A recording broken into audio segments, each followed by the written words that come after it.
Yeah. Yeah. This is Sulak. And, we're gonna discuss some things. I'm gonna visit the bridge. How do I do that? Navigation. In my ready room. Alright. So, yeah, I got a few things, to discuss, y'all. And, pulling up that app.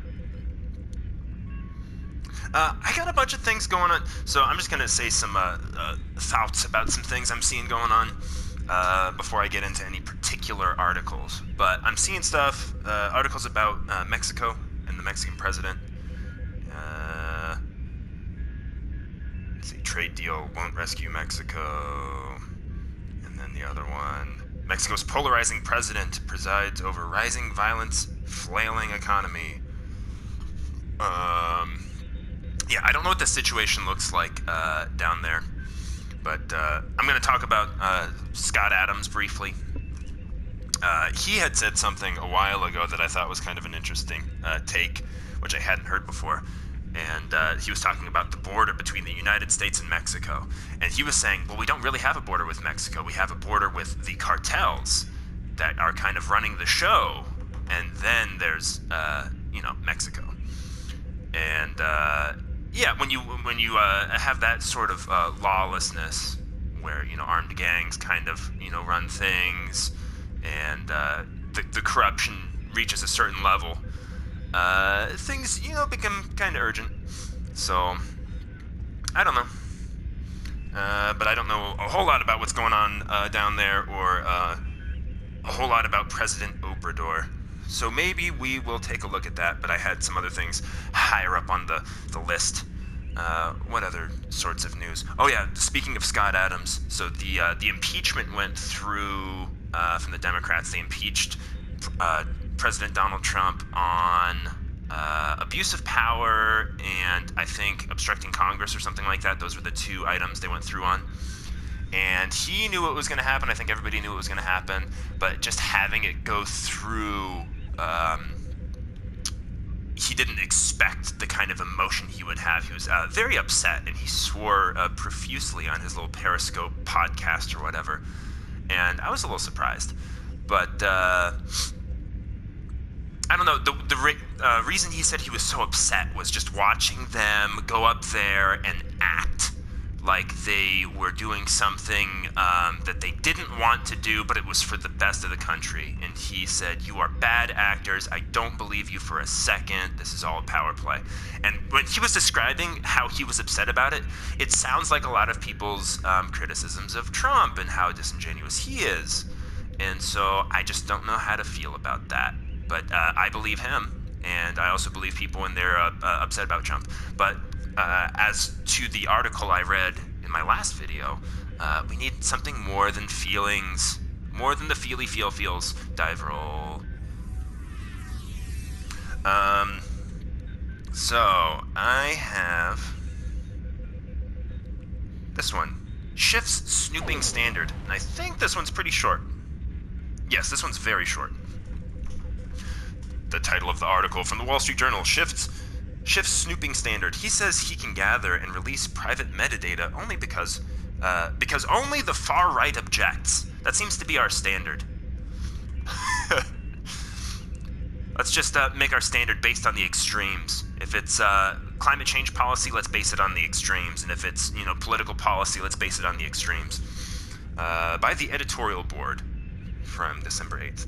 Kudos to Margaret Brennan of CBS for asking Adam Schiff on Sunday about his release of phone logs of his political opponents. Mr. Schiff dismissed any criticism, and his reason is revealing about the balance of power in Washington. Yeah, it's surprising that somebody from CBS actually had a critical question. The blowback has only come from the far right, Mr. Schiff said. But look, every investigator seeks phone records to corroborate, sometimes to contradict, a witness's testimony. Yes, but executive branch investigators who want to get data from private telecom companies typically must obtain some kind of judicial order. Mr. Schiff did it himself. Prosecutors are also supposed to limit the release of data on innocent bystanders like journalists for privacy reasons. The intelligence term of art is minimization. Mr. Schiff released the phone logs of journalist John Solomon and Representative Devin Nunes, information irrelevant to his impeachment case against President Trump. The narrative of his report suggests he did it gratuitously to imply that Mr. Nunes is part of the Ukraine conspiracy, though the Republican has a right to call whoever he wants. Yeah, so there's this unproven conspiracy that goes for 2-3 years, continues, and it justifies all of this breach of protocol and all of this. I mean, that's illegal activity. But it's okay because there's just this conspiracy that we have to discover. So if they're already breaking the law, so why don't we break the law? And then everybody's going, evidence, and everybody disagrees. So Mr. Schiff is right that he's getting no criticism from the rest of the press corps. Yeah, that's interesting, isn't it? Shouldn't they be interested in protecting journalists? But, I guess this is a bad journalist. This is a journalist that's probably a Russian agent, isn't he? Like, who's into conspiracy theories now? Holy cow. The same media that howled when the Bush administration gathered metadata to hunt for terrorists is silent when Democrats gather and release it against conservative journalists and Republicans.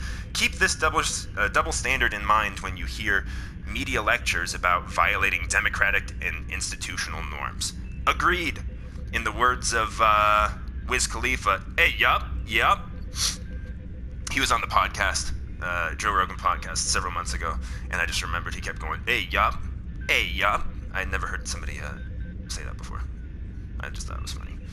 And we talked about Adam Schiff. A presumed farewell to Eli Manning, the placid prince of New York football, 2-time Super Bowl champion, comes off the bench for a sunset start as Giants quarterback. Eli Manning will start as quarterback for the New York Giants Monday at Philadelphia, stepping in for the rookie Daniel Jones, who is out with an injured ankle, and what appears to be at least a faint case of good grief, playing pro football is quite difficult. For the Giants, the primetime game is mathematically meaningless. The Swampland football outfit is 2 for 10. 2 wins, 10 losses, kaput for weeks, officially out of the playoffs. Numbers seem weird. The only motivational carrot remaining is a chance to foil rival Philadelphia, which is 5-7 and yet still in the race for first place in the thoroughly miserable NFC East. Yeah, I saw them, the Eagles, playing last night, and it didn't look good for them. I did not see the end of the game, though. Well, that and Eli, the woeful Giants, would surely like to do well by Manning. In football, Monday night is going to be a big deal, or at least sort of a big deal, because it's widely seen as Eli Manning's last hurrah, a final tribute on his way out of New York. If you don't live in New York or metro circles in northern New Jersey, you might not have strong opinions about Eli Manning, though you probably have at least some respect for the fact that Manning's Giants twice snatched Super Bowl titles from the presumptuous mitts of the Patriots, Tom Brady and Bill Belichick. The first time when New England was on its way to a historic undefeated season. I'm not going to read the whole article, but you get the gist. I sometimes talk football with my grandmother, and she's a fan of Eli Manning, and I remember they were trying to can him a couple years ago, and the fans were like, I don't think so. So, this is another little interesting one. These aren't going to be particularly spicy articles. These are just going to be kind of, some things that I found interesting. This one is from the Life and Style section of the Wall Street Journal. I should look at some other publications, but this is the one that I have.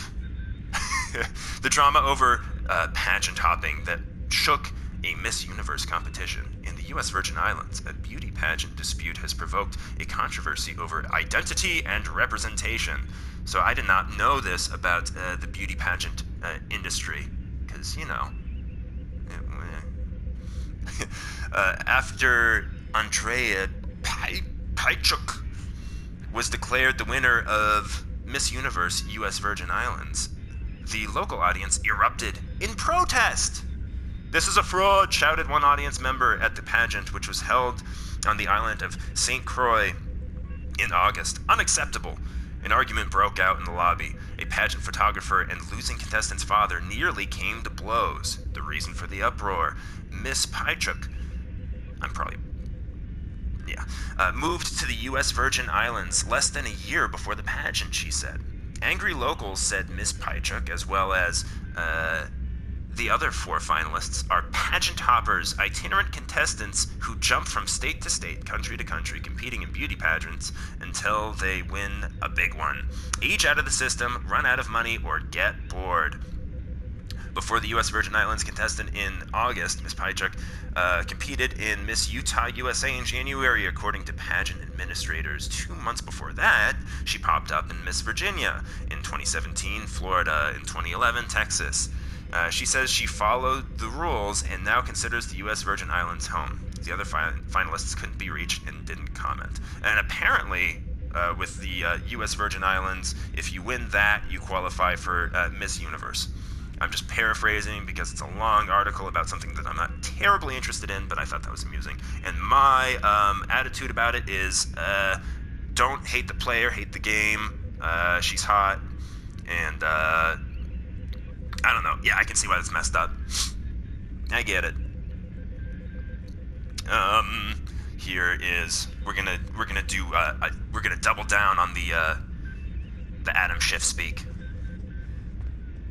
Here's another Adam Schiff article. This one from Kimberly Strassel, and this one is from a few days ago. But I'm gonna read this one in my ready room. First try. See, watch this. It's really hard to get in the chair from this side. No. Hold on. No. I can't even target the chair. There we go. Watch this. Boom. Fail. Boom. Can't do it. Easy. I don't know why that is. It's probably the shape of the desk. This is a strangely shaped desk here. I just want to get like a big oak. I don't know the name of the desk. What's the desk from Better Call Saul? I want to get one of those. Just have one of those here. So, Adam Schiff is watching. Obtaining phone logs of political rivals is a stunning abuse of congressional power. See, I'm just going to keep harping on this one because I feel like we're in a situation where it's like somebody does something that's like, I'm going to go muse at the window and just look out into space. There we go. It's like, well, you hold your guy accountable or we won't hold our guy accountable, and like who's accountable for what. And we have, it seems, a media that is not really interested in reporting on corruption in general. It seems to have a particular vector. And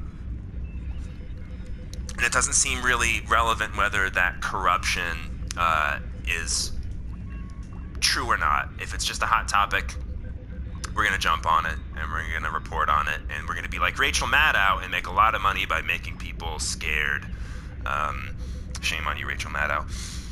Okay, so I'm going to start with the article. Pop into the chair. Fanatics can justify any action. And House Intelligence Chairman Adam Schiff this week demonstrated that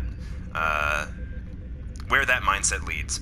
In his rush to paint Donald Trump as a lawbreaker, Mr. Schiff has himself trampled law and responsibility. That's the bottom line of Mr. Schiff's stunning decision to subpoena the phone records of Rudy Giuliani and others. But you have to understand, Ms. Strassel, that, you know, our president is a Russian agent. We have no evidence of this, but like Javert in, what was that? Les Miserables. We know he's guilty. We just don't know it of. We'll find evidence eventually if we just maintain these show trials endlessly. That's the bottom line. Mr. Schiff divulged the phone logs this week in his Ukraine report, thereby revealing the details about his communications of Trump attorneys Jay Sekulow and Mr. Giuliani, Ranking Intelligence Committee member Devin Nunes, reporter John Solomon, and others. The media is treating this as a victory when it is a disgraceful breach of ethical and legal propriety. Yeah, as journalists, you should be protecting journalists from this kind of abuse. But then again, I don't think these people, by and large, at CNN and Rachel Maddow and folks like that, they're not really journalists. I'll refer again to the argument I had made previously. If you are a journalist activist and you have activist goals, you are not objectively reporting on things, and you are not holding yourself to journalistic scruples. You are holding yourself to your activist aims. And that means that you are not a journalist. I don't know if that has as much to do with this, but potentially. If nothing else, Mr. Schiff claims the ignominious distinction of being the first congressman to use his official powers to spy on a fellow member and publish the details. And the media is not going to hold him accountable. There's no accountability. Yeah. His report also means open season on members of the press. Mr. Giuliani, over months, has likely spoken to dozens of political figures and reporters, and the numbers, dates, and length of those calls are now in Democrats' hot little hands. Who gets the Schiff treatment next? If you think politics is ugly now, imagine a world in which congressional partisans routinely track and expose the call lists of their political rivals and disfavored media.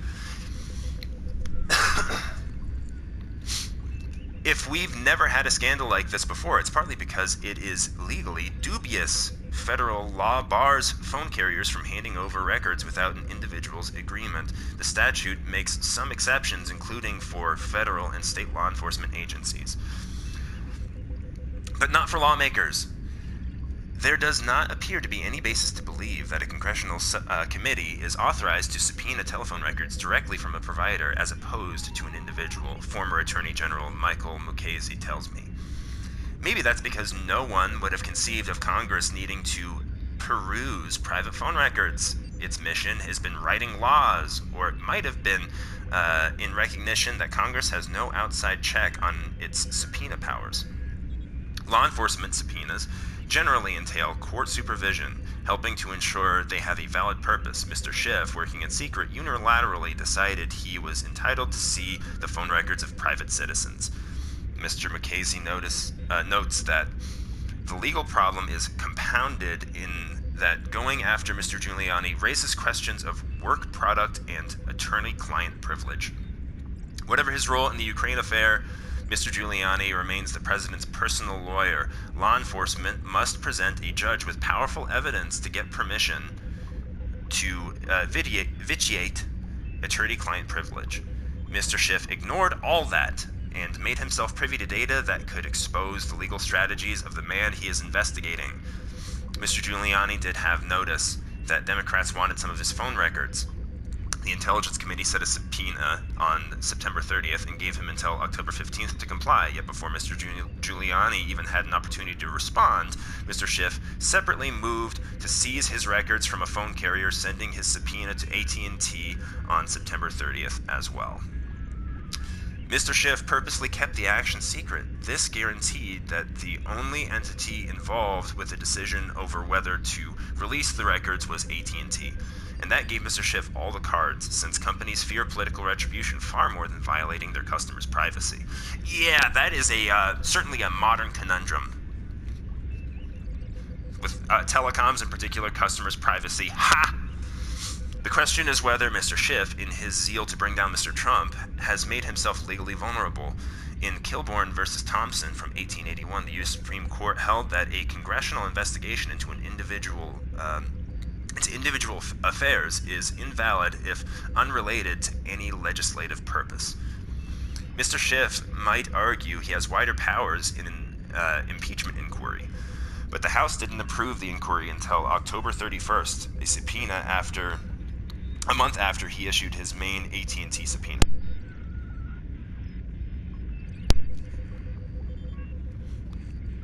Subpoenas aren't related to legitimate congressional oversight, says constitutional lawyer David Rivkin, because there's no conceivable legislative purpose to obtain these call logs and publicly disclosing this information. Mr. Schiff should not be able to benefit from the speech and debate clause immunity that otherwise protects members of Congress from civil and criminal liability. Yeah, he should be sued. He should be held accountable for this. Mr. Rivkin adds that any of the targets could sue Mr. Schiff under state law for invasion of privacy or intentional infliction of emotional distress, and potentially even compel Mr. Schiff to turn over documents in discovery. Mr. Nunes has already said he's weighing his legal options. Since House Democrats obviously won't hold Mr. Schiff accountable for his abuses, let's hope at least one of the targets demands a court review of his tactics. No one would want to live in a world where Adam Schiff has unfettered power to spy on Americans. Yeah, this makes me nervous. And the fact that these so-called journalists don't care that this has happened to a fellow journalist, the fact that, but I guess this person is not a journalist because they have conservative principles, so they must just be a Russian spy. So therefore, the regular rules don't apply to them, and it's all about feelings and politics. And I'm very tired of this. And I really, really don't like our media. They are so unscrupulous, and I just wonder the people that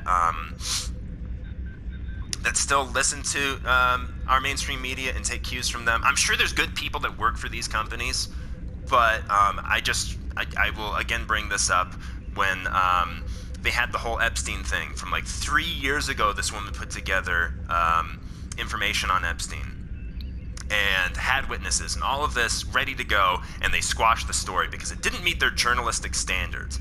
And then 3 years in the future, you have Brett Kavanaugh going into the Supreme Court, and the case against him was very flimsy, very flimsy. There was nothing really there, but there was no journalistic scruples in that instance because it was a Republican, and that's the main thing. It's all about power. It's not about principles.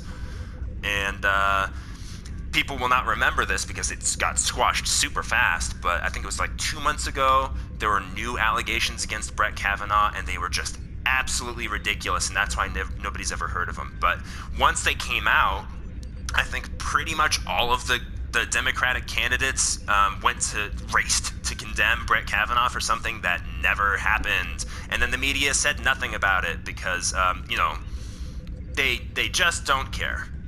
And I find it very disturbing. Pravda. Alright, I'm gonna go sit on the bridge and sulk.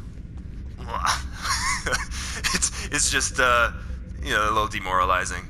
But to end on a high note, la la la la la